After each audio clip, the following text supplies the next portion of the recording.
Hey everyone, I'm Mike from theparkprodigy.com, and on today's video, we are going to break down over 50 of the best Walt Disney World pro tips and tricks. And so many of you at home are trying to go beyond the basic Walt Disney World advice, and of course discover the real secrets to visiting the most magical place on earth for your next family vacation. You probably heard all the standard tips, what your friends have told you, what your family has told you you need to do, right? But this video is going to reveal over 50 of our pro level strategies that most people don't even know exist. From hidden shortcuts to secret transportation hacks to maximizing your time and saving money on lightning lanes, food.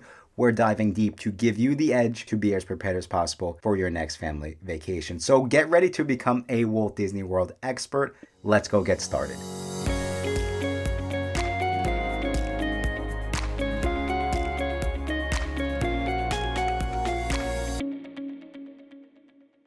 Thank you again so much for checking out this video. Like I said, we are about to break down over 50 of the top tips and tricks for visiting Walt Disney World. And we're going to start, we kind of bucketed the sections down. We're going to start with Disney World transportation and logistics, of course, because you have to figure out how to get to the parks. And so for the first tip and trick on this video, this is actually something that I picked up as my friends would come down from New York with their young kids. And they always asked me, is there any transportation option for families who need a car seat? And one of the things that I love is the Minivan Magic service, which is offered by Lyft. So this is bookable through the Lyft app for direct transportation around Disney property. Particularly, it's most helpful really over to Magic Kingdom Park. Now, of course, the cool thing about the minivan service is that they do have up to 2 car seats at no extra charge, and you are being driven around by a Walt Disney World cast member. Now, note that the minivans are often more expensive than a regular Lyft ride, and they do have restrictions. Specifically, you have to be staying at a Walt Disney World hotel, or there's some friendly neighbors like, the Dolphin and the Swan, but you do have to be staying at a pretty much on-site Disney World hotel in order to take advantage of it to the parks, or even from the parks back to your hotel. Okay, over to the next tip and trick, and we do have transportation specifically to Disney's Blizzard Beach, which is the water park. Hopefully it will be back open in 2025 and beyond, but many guests might not realize that only the All-Star Resorts and Coronado Springs offers direct bus service to Blizzard Beach. Other resort guests actually have to transfer at Animal Kingdom, because as you can imagine, it will add a couple extra minutes onto your transportation. Now, over to the Disney World Skyliner. What are some of the strategies for using the Skyliner? And guests will want to be prepared, as the stations, some of them allow you to stay on your gondola or exit, such as over at Caribbean Beach Station, where everyone will essentially have to get off and transfer to another gondola, or Riviera, where you can stay on. Okay, over to the next tip and trick, and we would say be prepared for the Disney Skyliner and how it works. If you plan on taking this from either Epcot over to Hollywood Studios, I would look at a map. And also, it's important to note that there are bathrooms at the Skyliner stations in case of emergencies. Over to the next tip and trick, and this is for families. A lot of times guests will ask me, Mike, what is the closest hotel to Magic Kingdom Park? And of course, so many guests think of the monorail when they think of Walt Disney World. Well, for so many families, you will be delighted to know that the closest hotel to Magic Kingdom Park on the monorail loop is going to be Disney's Contemporary Resort. And one of the fun tips and tricks within this is, if you're looking for the cheapest room on the monorail loop, you really want to look at the Contemporary's Garden Wing, as that will be the cheapest, but you'll also be so close where you can walk over to Magic Kingdom.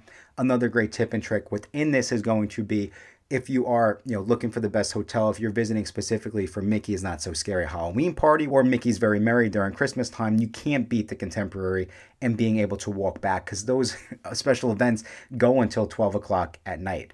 Okay, over to some of the other fun things while planning a Disney World trip, and we have park strategy and, of course, time management. So many folks ask me, Mike, is it worth it to go to Walt Disney World and take advantage of the morning hours to get those extra hours and the advantage of staying at a Disney World hotel? I would actually say take advantage of reverse rope drop. And the way this works is you can actually get onto a Walt Disney World line up until park closing. So if the park closes at 10 o'clock at night, you can get on that line at 9:55. And the strategy here is that for some of the most popular rides, you will essentially be able to take advantage of a lower wait time. So that's one of the best tips and tricks that we love. And another great one to kind of tie on top of this is, I do believe that it is very helpful in order to take advantage of the extra morning hours in the morning, right? One of the great ways that you can do this is make sure that you hit, let's say, one of the most popular rides early in the morning. But then also, if you aren't staying until park close, let's say you're staying just until, I don't know, fireworks. Another great tip and trick is while everyone's watching the fireworks at night, you can get onto another popular ride because most of the crowds will be at the front of the park. Okay, so tying in, we quickly touched base on the special events going on at Walt Disney World, the Christmas event, the Halloween event.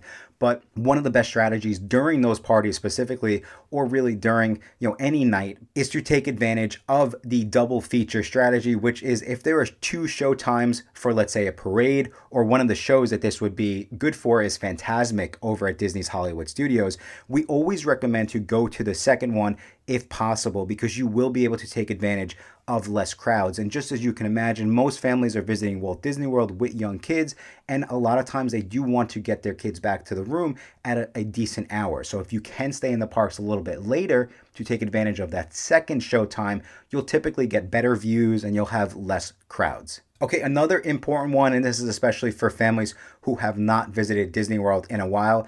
One of the most popular questions when guests are trying to buy tickets from us at the Park Prodigy is, does this ticket include everything? And of course, with Disney World, it's always complicated, right? Where yes, everything is included. However, it's important to note that there are certain rides that can be part of what they call the virtual queue at Walt Disney World. This means that you will have to join a virtual queue on the My Disney Experience app in order to then go and get on the line once your boarding number is called. So the two rides that are currently under the virtual queue at this point in time are going to be Tiana's Bayou Adventure and then Guardians of the Galaxy Cosmic Rewind. Tiana's is at Magic Kingdom, Guardians is over at Epcot, but just be mindful of that. You do have to join the virtual queue at 7 o'clock on the morning you plan to visit that park, or there's also a second one at 1 o'clock, but just be prepared. We don't want to see you miss out on anything you have your heart set on. Okay, over to the next tip and trick, and we would say make sure that you're using the single rider lines when possible if it works for you and your family. Some of the rides still offer single rider lines. This can be a great way to skip the line, of course, if you don't mind being split up from your family. This is a fun one that's a really, really cool one for 2025. I can't guarantee this will work, if you're visiting past 2025, but majority of the tips and tricks on this video will work no matter when you're watching. But this one's fun, and it is splitting hotel stays for multiple water park days. So new for 2025, Disney World is offering a free water park day on your check-in. And so as you can imagine, a split stay, which means if you stay at two hotels, you have two check-in dates, which allows you to use your free water park ticket on both check-in days. One of the cool things, and another popular question that we get very frequently is, Mike, do I have to wait for my hotel room to be ready in order to take advantage of the parks or any of the amenities at the hotel? And no, you do not. So tying into this tip and trick, you don't have to wait for your room to be ready before using the water park perk. And of course, on the flip side, another great tip and trick on top of that is when you're leaving, you can leave your bags with guest services, with the bellhop, and you can go and enjoy the park on your checkout day or enjoy the hotel amenities, whatever works for you. It's another great one to just make sure you get the most out of your Walt Disney World trip. Okay, and so next we are going to move on to Lightning Lane and really just ride strategy in general. So the tip and trick here is, especially if you're visiting in the summertime during the hot Florida summer days, make sure to take advantage of gap fillers, as they're called. So what the strategy is try to make sure that you're getting on the rides that are indoors in the air conditioning in the middle of the day, and specifically try to make sure that you're getting on rides that, let's say, are a little bit less popular in the middle of the day with little to no wait time. And so some of the examples of this are going to be the Carousel of Progress, the Enchanted Tiki Room, and of course the People Mover. It's outside kind of, but People Mover is just a go-to classic. Okay, so the next one, and we're finally talking about Lightning Lane. So Disney World's Lightning Lane did replace the old school Fast Pass system. And so one of the great tips and tricks for this, even if you don't get the best times originally, make sure that throughout the day you are constantly refreshing the My Disney World Experience app, as you can sometimes improve your Lightning Lane selections and specifically your times. Another great tip and trick now with the My Disney Experience app is you can actually mess around with the functionality before it's actually your day. So you can book Lightning Lane multi-passes and single passes in advance now. And so we always suggest to try getting a feel for how the My Disney Experience app works and kind of like how you'll pick your rides and your times, just so you are prepared as possible when your booking window does open up. So for guests who are staying at a Walt Disney World hotel, your booking window will open up 7 days before your check-in date.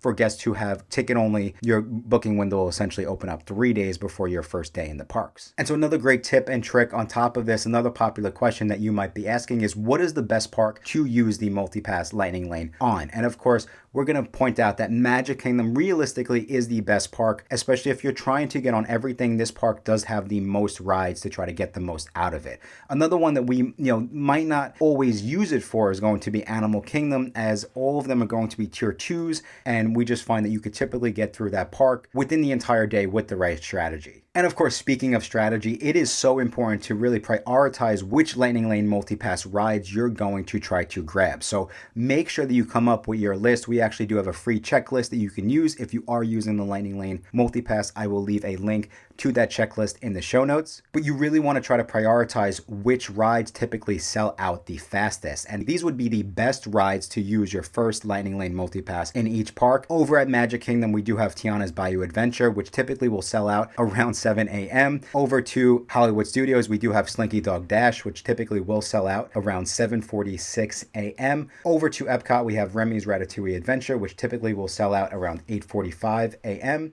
Another very popular one over at Epcot is going to be Frozen Ever After, which will sell out around 10:11. And then we can't forget talking about the single Lightning Lane single pass. Over at Magic Kingdom, we have Seven Dwarfs Mine Train, which typically sells out around 9:15. We have Tron, which typically sells out around 10:50. And then Guardians of the Galaxy at Epcot, we have at 10:52. And Avatar Flight of Passage typically sells out around 11:20. Over at Animal Kingdom, another popular one, I actually don't have it in my show notes, I just realized, but over in Hollywood Studios, we have Star Wars Rise of the Resistance. I would say grab that along with Mine Train, really first thing if those are important for you.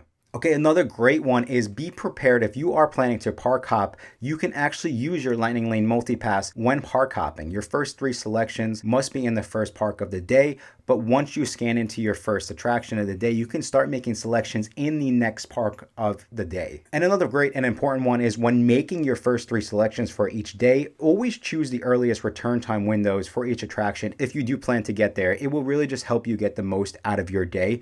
And you can always click and modify the time to see what else they have available later on if you do so choose. Okay, and this is another great and important one. And for so long, you might have wondered, or guests have asked me, Mike, is there something similar to the Universal Express Pass at Walt Disney World? And, it's kind of like fortunately and unfortunately, because fortunately, we do have a brand new Lightning Lane, and it is called the Premier Pass. So all of the ride selections sound complicated, while Disney is now offering a new Skip the Line service for an additional cost. Lightning Lane Premier Pass allows one-time entry to each Lightning Lane experience in a theme park to enjoy at your leisure that day. So the only con to this is, of course, it's extremely expensive. So from what we have been seeing, the Disney's Animal Kingdom Premier Pass has a max price of $159 per person per day, with really it's starting at $119. Over to Disney's Hollywood Studios, the Premier Pass is starting at $269 and has a max of $329. Epcot starting at $169 going up to $229.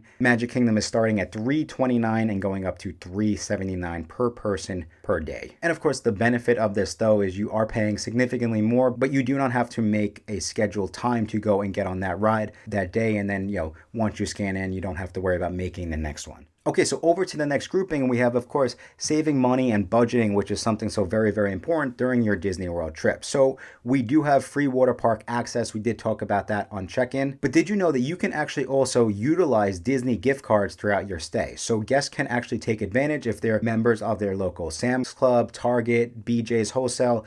These are some of the places where you can actually get discounted Disney gift cards to use on your vacation. Another great one that we love is you can bring your own snacks and like breakfast items into the park. So one of the things we personally will do to save money is pack breakfast and snacks that we can enjoy throughout the day. So granola, little cereal bags, chips, popcorn, stuff like that. It's a great way to save. Another thing I personally have done on longer vacations is I will use an app like Instacart, and I'll actually get groceries delivered to our Disney World hotel. Some of the other things that my staff actually brought to my attention is that you can get stuff from the kids menu and you can also share meals. So Ordering from the kids menu if you're not too hungry is a great way to save money, but also, some of the meals and some of the options in Disney can be large. So we also love just sharing plates throughout the day, and this is so very popular over any of the Epcot festivals where you have so many food options. Another great thing is there are, of course, free water options throughout the day, so be sure to stop by any of the quick service locations and or refill locations to take advantage of the free water. And this is another really, really popular one. So many people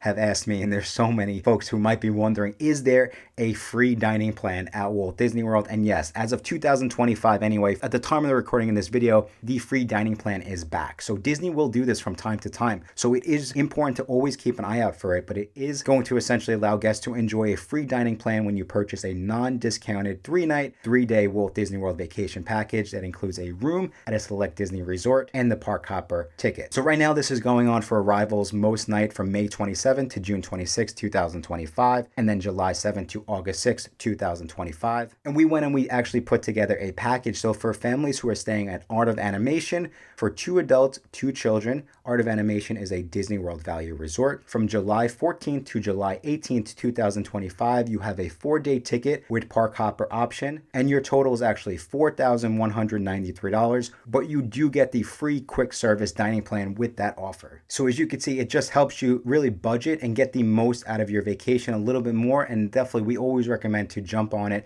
especially if you love eating in the parks. This is a great deal. And if you do need help planning your next Walt Disney World trip, or you want to learn more about this promotion that we just discussed, I will leave a link in our show notes. You can go fill out that questionnaire, and my team will follow up with a personal Disney vacation quote for you and your family. And of course, if you are enjoying this video, please just be sure to hit that like button and subscribe to our channel, as I have a lot more similar videos coming out in the coming weeks to get you as prepared as possible for your next Disney World vacation. Okay, but over to something that's so very, very dear to my heart, and kind of sticking with dining a little bit, here are some additional dining tips you need to know to make the most of your next Walt Disney World trip. And of course, we just mentioned Disney does have a free dining package going on right now, but you can also consider the Disney dining plan. It really will be the biggest thing, is more so from a convenience standpoint. But Disney does have 2 different dining plans that you can add on to your vacation package. And here are some of the best quick service Disney dining meals to get the best value out of your plan. So over in Hollywood Studios, you want to take a look at Docking Bay 7, which is in Star Wars Galaxy's Edge. We have Yak and Yeti at Animal Kingdom. We have Connections Eatery at Epcot. We have Columbia Harbor House at Magic Kingdom. We have the Roaring Fork over at the Wilderness Lodge. And then we have the Polite Pig in Disney Springs. Another great one, and one of the new tips and tricks for this year, is that there actually are 2 new dining places. I don't want to say restaurants, because one of them is actually just a corn dog stand, but we have Blue Ribbon Corn Dogs over at Disney's Boardwalk. And then we also have the Wooloo Bar and Grill, which is at the brand new tower at Disney's Polynesian Resort. And we ate here. The food is really, really good. Okay, and from an additional tip and trick standpoint, of course, we know getting Disney dining reservations can be some of the hardest things to do. And so as a tip and trick, here are some of the most popular Disney dining restaurants that you want to make sure you grab as quickly as possible. Over at Disney Springs, we do have Chef Art Smith Homecoming. We also have the T-Rex Cafe. Over at Hollywood Studios, we have the Sci-Fi Diner. Over at Epcot, we have San Angelin, we have Le Cellier, and of course, Space 220. Over at Disney's Animal Kingdom, we have Yak and Yeti. Over at Magic Kingdom, we have Cinderella's Royal Table and Be Our Guest. And some of the most popular restaurants at the hotels are going to be Topolino's, specifically for breakfast, and then of course 1900 Park Fare. Another great tip and trick, and something that we personally love to do, is to take advantage of the special dining packages. So guests can take advantage of guaranteed seating at Epcot shows with additional dining packages at Epcot, but also one of the other ones that we love to do is for Fantasmic over at Hollywood Studios. And essentially what this allows you is you'll have a dining reservation at one of the Disney World restaurants, but you'll also have reserved seating at either, the shows at Epcot, or also Fantasmic, like we said. Okay, so moving along and now coming up to your trip, right? What are some of the best tips and tricks that you'll want to take advantage of as you get closer? And of course, we would say make sure that you take and keep a close eye on which rides could possibly be down for refurbishment, because there's nothing worse than getting to Disney and your favorite ride is down. You want to be mindful of that, but also you want to be familiar with new attractions. So highlight some of the new attractions, some of the ones that are coming to Walt Disney World in this 2025 and beyond. They're going to be the new Villain Show at Hollywood Studios, the Little Mermaid Show, the revamped Little Mermaid Show, I should say, at Hollywood Studios, Starlight Starlight Parade, which is brand new at Magic Kingdom, and of course the reimagining of Test Track at Epcot. And it's not just the parks too, you do want to be mindful of what's going on at the hotels. So one of the biggest refurbs we're seeing right now is going to be over at Yacht and Beach Club, where the pool will be closed for a decent amount of time. So you'll see there's so much more than just in the parks. You want to be mindful of what's going on at your hotel as well. And of course, last but not least, be sure to check out park hours before you get down to Walt Disney World, as Disney will release them as you get closer to your trip. And there's nothing worse than maybe seeing that the park's not going to be open as late as you might have thought. But that is essentially it, everyone. We covered a lot of ground today, from mastering the art of Lightning Lane to, of course, uncovering secret dining spots, the really most popular dining spots, and transportation hacks. You are now armed with the knowledge to make the most out of your next Walt Disney World vacation. And like I said, if you did like this video, please just be sure to hit that like button and subscribe to our channel. And as a thank you for sticking around all the way till the end of this video, I do have a special promo code you can go use on our website to get an extra $25 off your next Walt Disney World trip. And that promo code is going to be YouTube25, and you can use that on our website, theparkprodigy.com. But I think that's all the time we have for today. Thank you all again so much for checking out this video. And until next time, I will talk